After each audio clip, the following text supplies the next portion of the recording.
सभी शिक्षक साथियों को मेरा नमस्कार।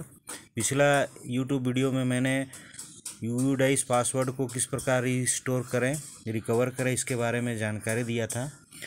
अभी शिक्षक साथियों ने कुछ कहा कि यूडाइस प्लस में किस प्रकार जानकारी भरा जाए, इसका संबंध में भी वीडियो बनाई है, तो वही वीडियो मैं बना रहा हूँ। तो शिक्षक साथियों, मोबाइल में किस तरह से यूडाइस को भरे इसके संबंध में मैं आप लोगों को बता रहा हूँ। और यह जानकारी जो यूडाइस प्लस का है, यह जो 2020-21 का भरना है और जहाँ पर गत वर्ष कह रहा है वहाँ पर 2019-20 का भरना है। तो चलिए साथियों, अब हम लोग शुरू करते हैं यूडाइस प्लस में विद्यार्थियों की जानकारी को कैसे भरें। तो शिक्षक साथियों, हम लोग अपने मोबाइल में ब्राउज़र में जाएंगे और ब्राउज़र में जाने के बाद में यूडाइस प्लस टाइप करेंगे। तो यूडाइस प्लस टाइप करने पर देखिए, मैं पहले से ही यूडाइस प्लस टाइप कर चुका हूं तो मेरा आ रहा है। तो यूडाइस प्लस नीचे लिखा हुआ है ब्लैक कलर, उसको हम क्लिक करते हैं तो इस तरह से जो मेरे मोबाइल स्क्रीन पे आ रहा है, इस तरह से पेज खुलेगा। तो यहाँ पर नीले रंग में लिखा हुआ है यूडाइस प्लस और यूडाइस प्लस, तो इसको हम लोग को क्लिक करना है। जब हम इसको क्लिक करते हैं तो इस तरह से खुलेगा। तो उसमें यूज़र नेम, पासवर्ड और कैप्चा डालना है। तो मैं पहले से ही यूज़र नेम और पासवर्ड डाल चुका हूँ, तो मैं कैप्चा डाल रहा हूँ।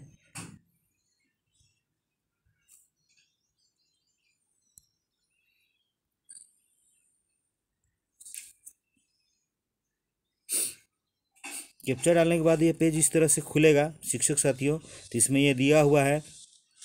तो इसके बाद हम इसको स्क्रॉल करते जाएंगे तो नीचे दिखे लिखा हुआ है click here to open DCF to fill the data. तो इसको हम क्लिक करेंगे। तो जिस तरह ही इसको हम क्लिक करता है तो इस तरह से पेज खुलेगा। तो हम ओके बटन को क्लिक करेंगे और इसको हम स्क्रॉल करते जाएंगे तो देख रहे हैं यहाँ पर इंग्लिश में है, तो इसको हम हिंदी में करते हैं। लिखा हुआ है सिलेक्ट लैंग्वेज इंग्लिश हिंदी, तो हम यहाँ पर हिंदी को क्लिक करते हैं तो इस तरह से पेज खुलेगा। ओके को क्लिक करेंगे, इस प्रकार से यह हिंदी में आ गया। यहाँ पर देखिए लिखा हुआ है महत्वपूर्ण लेख के नीचे लिखा हुआ है DCF number, serial number 1.1 to 1.14। इस तरह से ये सभी जितना भी नंबर है, इसमें इस विद्यालय की कुछ न कुछ जानकारी है। उसके बाद नीचे हम जाते हैं तो दोबारा वहाँ पर आता है भाषा का चयन करें, इंग्लिश, हिंदी, स्थिति प्रमाणिक नहीं और संपूर्ण स्थिति। यहाँ पर लिखा है हरे रंग में कार्य प्रगति पर है। यदि आप इसमें कुछ जानकारी भरते जाएंगे तो यह कार्य प्रगति पर है लिखेगा, और यदि नहीं भरे हैं तो इसमें वह नहीं लिखेगा। साथ ही आप, मैं इसको स्क्रॉल कर रहा हूँ तो लिखा हुआ है क्रम संख्या, DCF क्रम संख्या, प्रपत्र का नाम और प्रपत्र की स्थिति। तो यहाँ पर देखिए एक में लिखा हुआ है 1.1 to 1.14 विवरण अद्यतन स्कूल बुनियादी विवरण। तो शिक्षक साथियों, इसमें 1.1 से जानकारी देना शुरू कर देता है, किंतु मैं भर चुका हूँ इसमें, इसलिए यह मेरी जानकारी मेरे को नहीं बताएगा। तो शिक्षक साथियों, हम लोग देखते हैं 1.1 में क्या है। तो इसके लिए हम लोग ऊपर की ओर स्क्रॉल करते हैं यहाँ पर, तो DCF सीरियल नंबर 1.1 1.14 को मैं क्लिक करूँगा। जैसे ही स्क्रीन में आपको क्लिक का दिख रहा है, उसको आप क्लिक करेंगे तो वो हमारा इस तरह से खुलेगा, जिसमें लिखा हुआ है प्रोफाइल, यूडाइस, भौगोलिक स्थिति, स्कूल का नाम बड़े अक्षरों में। इस तरह से यह जानकारी यहाँ पर है। तो ये सब की जानकारी को हम क्या है कि दोबारा परिवर्तन नहीं कर सकते हैं। इसको परिवर्तन करने के लिए हम लोगों को ब्लॉक में जानकारी देना होगा, यदि कोई यहाँ पर मिस्टेक हो गया है। तो शिक्षक साथियों, 1.1 to 1.14 ये जो है, इसको हम लोग बदल नहीं सकते हैं। तो अब मैं यहाँ पर बैक बटन, जो ऊपर स्क्रॉल किया हूँ तो बैक बटन दिख रहा है, उसको क्लिक करता हूँ। इसको क्लिक करने के बाद इस प्रकार से जो आएगा, फिर हम आगे बढ़ते हैं तो यहाँ पर दोबारा लिखा हुआ है 1.1 to 1.14, इसको हम क्लिक करते हैं। तो क्लिक करते हैं तो इस प्रकार से 1.14 संपर्क करने का विवरण, ये जो जानकारी है इसको हम लोग भरते जाएंगे। तो स्कूल का प्रमुख जो है HM है, उनका मोबाइल नंबर वगैरह भरना है। और प्रतिवादी विवरण, इसमें जो मोबाइल जो ये जानकारी भर रहा है उसका नाम और मोबाइल नंबर होना चाहिए। फिर स्कूल का ईमेल होना चाहिए, स्कूल का बसाहट होना चाहिए, स्कूल का पता होना चाहिए। फिर आगे दिया है 1.10 एंड 1.25 आवासीय और स्थापना वर्ष, ये सब हमको जानकारी को भरना है। ये जानकारी भरने के बाद में यहाँ पर लिखा है सबसे नीचे जमा करें, इसको क्लिक करना है। इसको हम क्लिक करते हैं तो यहाँ पर ऊपर लिख दिया है हरे रंग में, school basic details saved successful, मतलब ये सेव हो गया है। हम यहाँ पर अब बैक बटन जो उसी के जस्ट नीचे है उसको हम क्लिक करते हैं तो इस तरह से यह पेज खुलेगा।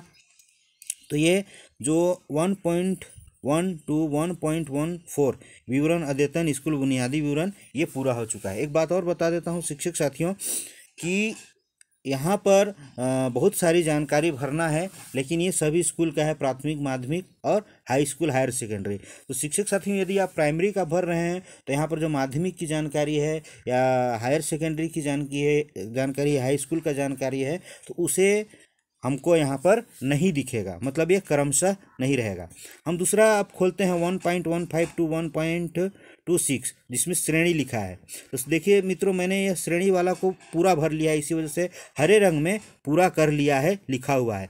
यदि आप इसको पूरा नहीं करेंगे तो नीचे आपका वहाँ पर आपका लिखा रहेगा शुरू नहीं हुआ है, वहाँ पर लाल रंग में रहेगा शुरू नहीं हुआ है।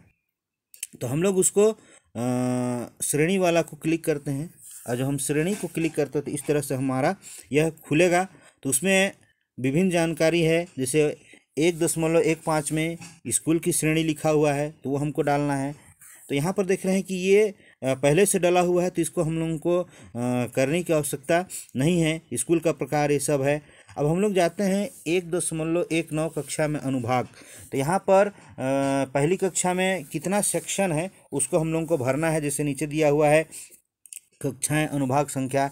यदि एक यहाँ पर रोमन में लिखा है 1 2 3 4 5, तो एक में एक लिखा हुआ है, मतलब सेक्शन यहाँ पर एक है। इसी वजह से यदि यहाँ पर ए भी 2 सेक्शन रहता तो यहाँ पर 2 लिखा रहता।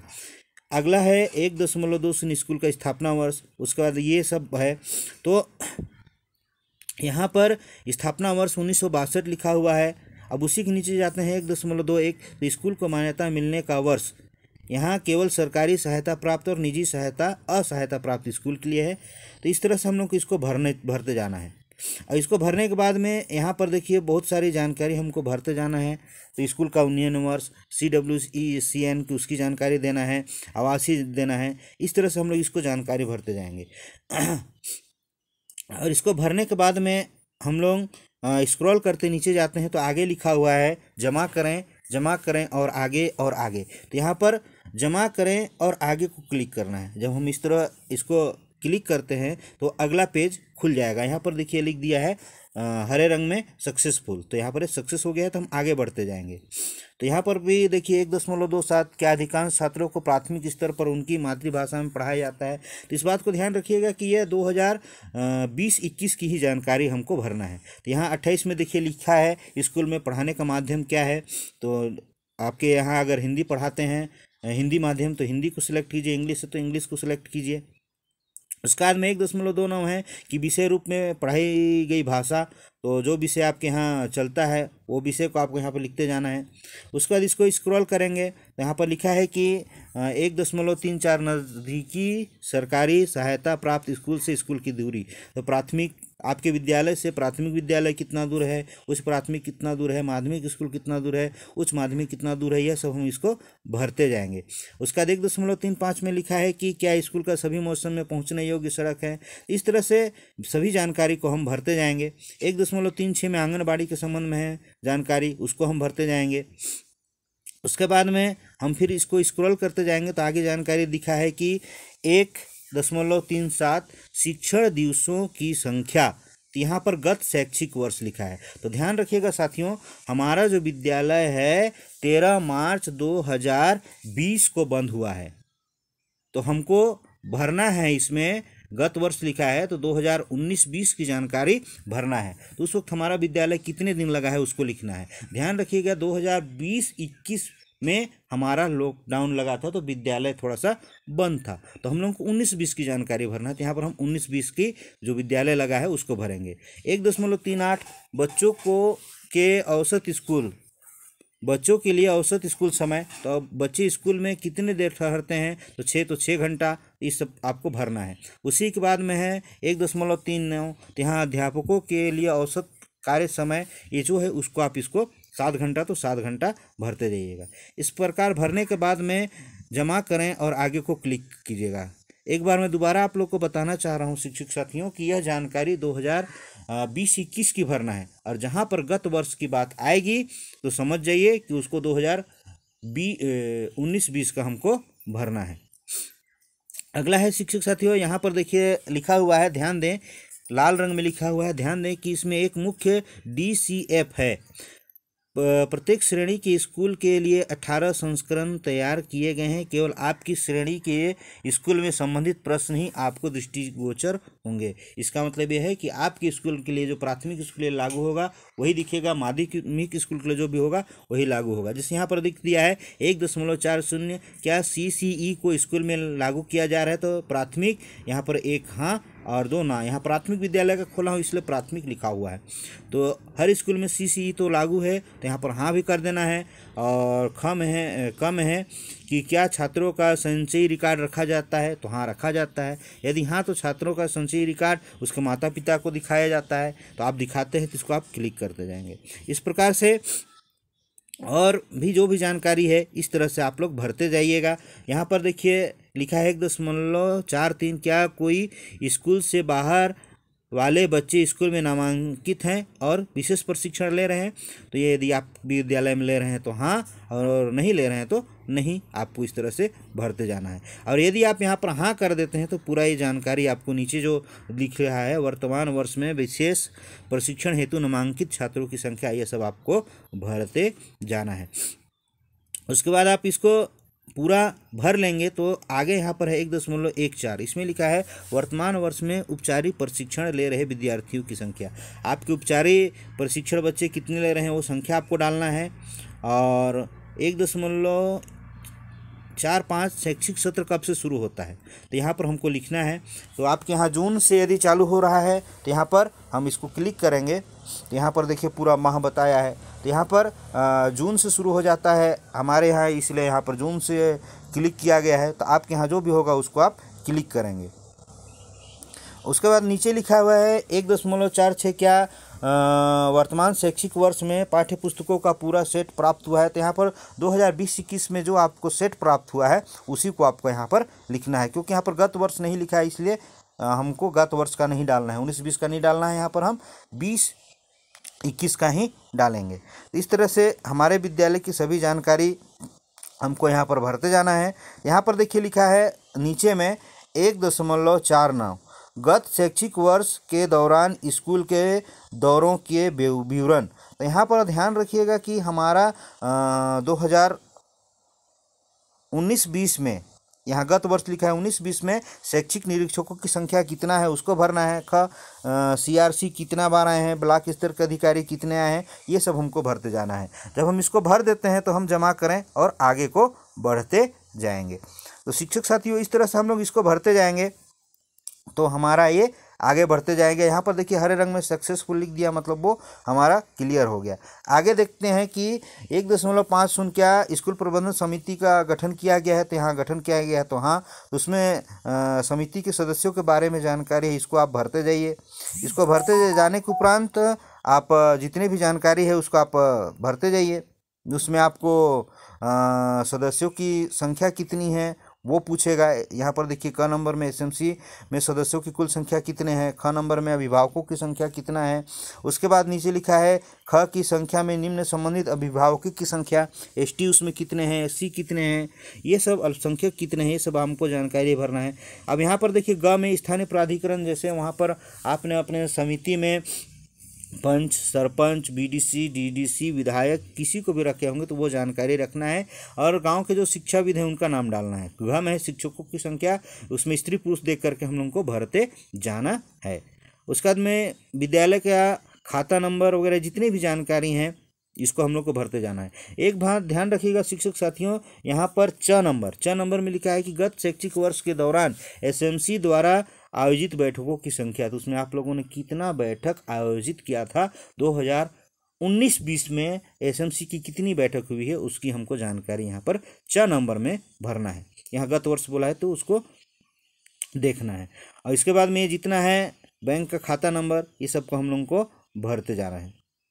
और इसको मैं स्क्रॉल करते जा रहा हूँ बाकी मेरे में नहीं दिख रहा है। कारण है कि यहाँ पर और विद्यालय मतलब माध्यमिक या हाई स्कूल या हायर सेकेंडरी की जानकारी यहाँ पर हो सकता है, इसी वजह से हमें मोबाइल में नहीं दिख रहा है। तो हम लोग आगे बढ़ते जाते हैं और यहाँ पर लिखा हुआ है जमा करें और आगे। मैं अब उसको क्लिक करता हूँ, उसको क्लिक कर रहा हूँ तो इस तरह से आगे बढ़ गया। तो यहाँ पर ध्यान रखिए शिक्षक साथियों, भाग 2.1 लिखा हुआ है यहाँ पर 2.1 टू 2.6, मतलब जो पहला है श्रेणी वह हमारा यहाँ पर पूरा हो गया है। तो ये पूरा हो गया है, इसको हम लोग बैक में जाके देख सकते हैं। तो हम यहाँ पर बैक गए तो यहाँ पर देखिए 2 नंबर में लिखा है 1.15 टू 1.26 श्रेणी, ये पूरा कर लिया है, ये हरा हो जाएगा। उसी के बाद में 3 नंबर में लिखा है 1.27 टू 1.39 भाषा, ये भी पूरा कर लिए हैं क्योंकि ये एक में ही आ रहा है। इसी प्रकार आप जाएंगे तो तीसरे नंबर पे है 1.40 टू 1.49 RTI मापदंड पूरा कर लिया है, हरा हो ही गया था। 5वां नंबर 1.50 टू 1.51 प्रबंधन पूरा कर लिया। इस प्रकार आप भरते जाएंगे तो जो पूरा भर लेंगे वो पूरा कर लिया वो आते जाएगा। अभी हम लोग भाग 2 देख रहे थे जिसमें भौतिक सुविधाएं व उपकरण, मतलब विद्यालय में क्या सुविधा है उसको अपन को लिखना है। जैसे 6 नंबर 2.1 टू 2.1.6 ये हमको भरते जाना है। तो यहाँ पर से मैं रोक दिया था, यहाँ पर हमको विद्यालय की सभी जानकारी भरते जाना है, तो मैं कुछ को भर लिया हूँ इसलिए पूरा कर लिया है, ये हम लोगों को बताते जा रहा है। ये शैक्षणिक एवं गैर शैक्षणिक स्टाफ, इसकी भी पूरी जानकारी भरना है। तो शिक्षक साथियों यहाँ पर मैं जो बता रहा हूँ 3.3 शिक्षक एवं अनुदेशन प्रधान शिक्षक सहित, तो ये कार्य प्रगति पर लिखा है, मतलब मैं आधा जानकारी भरा हूँ। कहने का मतलब है कि एक शिक्षक का उसमें जानकारी अपडेट हुआ है, एक का अपडेट नहीं हुआ है। अगर वो अपडेट हो जाएगा तो वो यहाँ पर भी पूरा कर लिया है लिखाएगा। उसी के जस्ट नीचे देखिए लिखा हुआ है नए दाखिल नामांकन व पुरावर्तक रिपीट, तो यहाँ पर 4.1 ये अभी शुरू नहीं हुआ है, मतलब इसको मैं अभी काम नहीं किया हूँ, इस वजह से इस तरह से ये दिख रहा है। तो इसमें भी ध्यान रखिएगा नए दाखिले मतलब 2020-21 में जो दाखिला लिए हैं उनके बारे में हम लोगों के यहाँ पर जानकारी है, लिखना है। तो बाकी इस तरह से 4.2 वर्तमान शैक्षिक सत्र में नामांकन सामाजिक श्रेणी और अल्पसंख्यक समूह, ये सब की जानकारी भरना है। तो शिक्षक साथी हम लोग 4.1 को थोड़ा सा खोल के देखते हैं। तो यहाँ पर लिखा हुआ है देखिए नए दाखिले नामांकन व पुरावर्तक 4.1.1 पूर्व प्राथमिक भाग में कुल नामांकन, यहाँ पर LKG और UKG का भरना है। तो शासकीय स्कूलों में तो इस तरह से नहीं रहता है, प्राइवेट स्कूल में ज़रूर है। आगे दिया है 4.1.2 कक्षा प्रथम में नए दाखिले, तो आयु के अनुसार हम लोगों को भरते जाना है, जिस प्रकार हम लोग पिछले वर्ष भी इसको भरे हैं बालक बालिका। और ये जब हो जाएगा तो इसको हम लोग जमा करे पर क्लिक कर सकते हैं। तो शिक्षक साथियों यदि हमारा यह पूरा हो जाएगा तो हम इसको जमा करे को क्लिक करें तो यहाँ पर सक्सेसफुल लिखा जाएगा। तो शिक्षक साथियों अब मैं वापस आता हूँ बैक। तो ये आप सभी को जानकारी भरते जाना है। इसके बाद जब ये पूरा हम जानकारी भर लेते हैं तो हमारा ये देखिए 4.2 4.3 4.4 4.5 4.6 सबको हमको भरते जाना है। भाग 5 भी भरना है, ये सभी को हम लोगों को भरना है। यहाँ पर भाग 10 11 ये भरना है। इसके बाद हम लोग शिक्षक साथियों यहाँ पर आया है सत्यापन और तुलना, जिसमें लिखा हुआ है कि भरे गए डेटा का सत्यापन। उसके जस्ट नीचे है 42 नंबर में DCA filling is not completed. तो इसको हम लोग डेटा को प्रमाणित कैसे करें और सत्यापन और तुलना कैसे करें इसकी जानकारी मैं अगले वीडियो में दूंगा शिक्षक साथियों। तो यहीं तक मैं आप लोग को बताता हूं। मेरे ख्याल से आप लोगों को ये मोबाइल में किस प्रकार किया जाएगा ये समझ में आ गया होगा। तो शिक्षक साथियों यह वीडियो मैंने बनाया, मुझे भी यकीन है कि आप लोग को यह वीडियो समझ में आएगा। तो आप लोग से मैं विदा लूँगा। नमस्कार।